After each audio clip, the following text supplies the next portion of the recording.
eu lhe dou as boas-vindas ao curso de GeoGebra e neste vídeo nós vamos falar de operações com funções.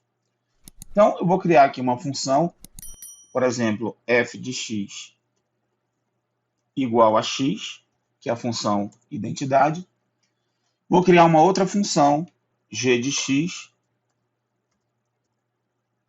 igual a x ao quadrado. Então, estou aí com as duas funções. Eu não vou exibir as duas funções e vou fazer a operação f mais g. Note que não precisa colocar f de x, g de x. Só f mais g, ela já vai fazer. E note também que eu não dei um nome para essa função. Então, automaticamente, ela vai criar um nome para essa função. Chamou de h.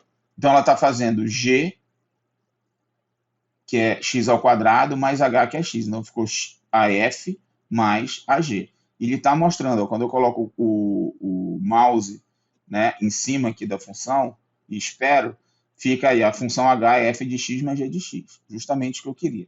Eu posso também fazer a função g de x, eu vou fazer a g dividido pela f e dou enter. Olha aí, ficou x ao quadrado sobre x. Agora, interessante, né? Porque você sabe que x ao quadrado sobre x, para x diferente de zero, você pode simplificar essa função. Então, a gente pode fazer o seguinte, ó, eu posso dar um clique duplo aqui, e existe um comando simplificar. Vou marcar aqui, dar Ctrl X, que eu estou copiando, e na verdade eu estou recortando, né, que eu copio e guardo isso daí, e vou escrever simplificar aqui, ó. Então, já tem aqui, ó, simplificar função. Eu clico aqui no simplificar função e dou Ctrl V. E eu tenho a função lá. E dou OK. Quando eu dou OK, ó, ele já simplificou. X ao quadrado sobre x dá x. Então, é bem interessante aí essa função simplificar. Né, que quando é possível fazer a simplificação, a função, a gente tem uma outra representação para a função. Né? Fica bem interessante. Bom, eu posso também fazer a composição de funções, que é bem interessante. Eu posso fazer f de g de x. Na verdade, eu posso fazer g de qualquer outra coisa. Eu posso até colocar uma função aqui, a função g de e elevado a x, por exemplo. Então, olha aí o que eu estou criando, uma função f de g de e elevado a x. Estou fazendo uma composição de três funções. Né? Então, ó, a função f era a função identidade, que ficou e elevado a x mesmo, né? Mas aí eu estou fazendo com a g, então ficou ela ao quadrado. Então, aqui é a composição de f de g de e elevado a x. Né? Então, ficou bem interessante. Então, eu tenho aí função composta também. Bom, outra coisa interessante que nós temos também é a tangente a uma função. Então, por exemplo, se eu pego um ponto e coloco no gráfico da função, eu posso movimentar esse ponto no gráfico da função. Né? Mas aí eu quero calcular a tangente ao gráfico dessa função nesse ponto. Então, eu venho aqui e escrevo tangente na caixa de entrada. E ele tem aqui, ó, tangente ponto função. Clico aqui. Qual é o ponto? É o ponto A. E qual é a função? É a função Q, que é a função que está habilitada aqui, ó, é a função Q agora. E aí ele criou aqui a reta tangente ao gráfico da função. Então isso daqui é muito legal, porque quem já estudou cálculo aí, tem a equação da reta tangente ao gráfico da função num ponto. Então, eu posso movimentar aqui e eu sempre vou ter a reta tangente. Né? Vou mudar essa função aqui para a função x ao cubo, por exemplo. E aí nós temos aqui, ó, a tangente, ó, fica bem interessante aqui, ó, que ela vai e varia bastante aqui, né? Bom, aí você fala assim, mas lá no cálculo também o professor passava questões que tinha tangente e a equação da reta normal. Então, como é que eu encontro a reta normal? Então, você pega aqui a reta perpendicular à reta tangente passando por esse ponto. E aí nós temos a tangente e a normal. E o mais legal, né, é que você tem as equações delas aqui, ó. Essa daqui é a equação da tangente, essa daqui é a equação da reta normal, né? Bom, eu também tenho como calcular integrais. Então, é bem interessante, por exemplo, se eu for fazer o cálculo da integral dessa função aqui, integral de x ao cubo, deixa eu não exibir aqui essas tangentes, a integral de x ao cubo, né? Eu vou calcular aqui, ó. Então, eu digito integral função. Então, eu quero calcular a integral da função. Que função é essa? É a função Q. Então, dou Enter. Ele calculou aqui, ó, é 1/4 de x a quarta. Está aqui o gráfico da função. Né? Eu falo, mas eu quero calcular, então, lembra que a gente tinha uma questão lá que era calcular a área sobre a curva? Então, eu vou calcular aqui, por exemplo, a integral, né, de 0 a 1 dessa função aqui. Aí eu vou ter, né, a área sobre a curva. Então, vou fazer aqui, ó, integral, digito aqui, integral. Aí eu vou colocar aqui, integral, função, valor inicial, valor final, porque eu quero que seja de 0 a 1. Então, clico aqui e vou colocar, quem é a função? A função é a função Q, que é x ao cubo. Do tab, valor inicial, 0. Valor final, 1. Do Enter. Olha o que acontece. Ele calcula a integral, que é igual a 0,25, e ainda coloca aqui esse desenho aqui, que é a área da região sob a curva. Né? Muito cuidado quando você estiver calculando integrais, ou principalmente calculando áreas, porque se a sua função é negativa, você vai obter um resultado equivocado. Por exemplo, se eu fizer o cálculo de menos 1 a 1. Então, veja que menos 1, essa parte aqui está para baixo do gráfico. Então, olha o que vai acontecer. Não vou exibir isso aqui, vou fazer o cálculo aqui. Ó. Integral. Vou aqui de novo, a mesma função, é a função Q. Agora, o valor é menos 1. E vou colocar 1.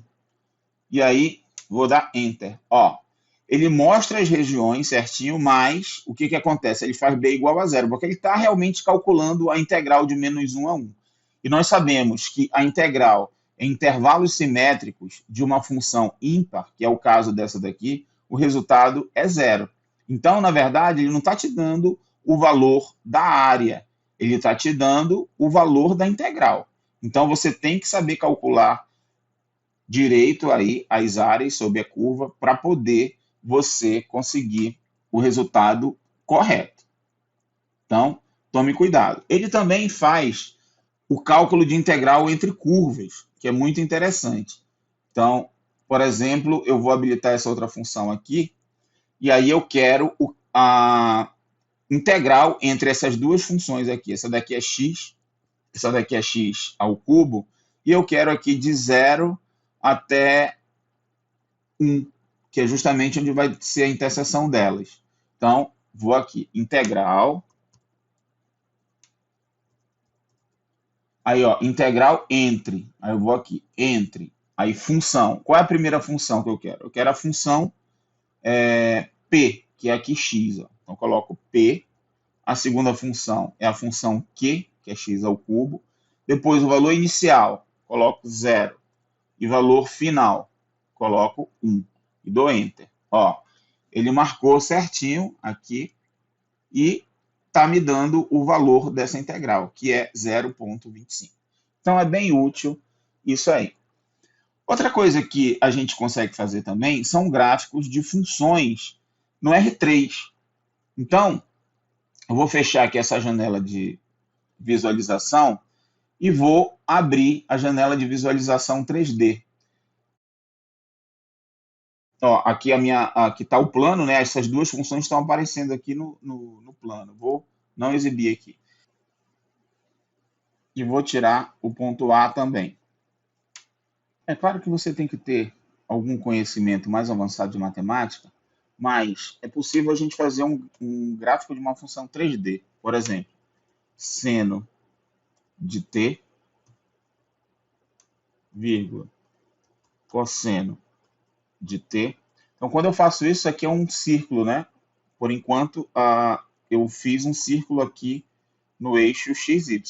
E vou colocar a terceira coordenada como sendo T. E aí, olha o que acontece. Ao mesmo tempo que está rodando, está subindo T. Né? Então, eu posso modificar esses parâmetros aqui, por exemplo, colocar aqui 10T. Olha o que aconteceu com a função. Né? Eu posso mudar aqui no cosseno também, colocar 10T. Aí, ó, já ficou aqui uma hélice, aparece mais com a hélice, né? Ó. A hélice é justamente isso, você vai rodando e vai subindo ao mesmo tempo, né? E, e aí eu estou mudando aqui a velocidade com que ela está enrolando, né? Eu coloquei 10 aqui. E aqui eu posso também mudar o passo dela, aqui nesse último aqui, eu posso colocar dividido por 3, por exemplo. E aí ela vai ficar mais, o passo vai ser um pouquinho menor, né? Então, olha aí, eu tenho aqui um objeto que é o gráfico de uma hélice, né? É uma construção em 3 dimensões. Bom, eu posso também colocar aqui uma função de 2 variáveis, por exemplo, né? Eu coloco, por exemplo, uma função, deixa eu não exibir aqui essa função, e escrever aqui, por exemplo, escrever aqui K de XY igual, aí eu posso colocar, por exemplo, x ao quadrado mais y ao quadrado. Então, ele construiu aqui, ó, a função. É o gráfico da função, que é um paraboloide, né? Então, você tem todas essas opções como ferramentas do GeoGebra. É claro que você precisa de um conhecimento maior de matemática, né? Então, já é uma questão bem mais avançada. Se você não estudou isso daí, você ainda vai estudar na universidade. E é possível também criar superfícies, criar vários outros objetos tridimensionais aqui nessa janela de visualização 3D do GeoGebra. Bom, espero que vocês tenham gostado. Não esqueçam de se inscrever no nosso canal, dar uma curtida lá e habilitar as notificações, que é acionando lá o sininho. Então, espero lhe encontrar no nosso próximo vídeo sobre o GeoGebra. Até lá!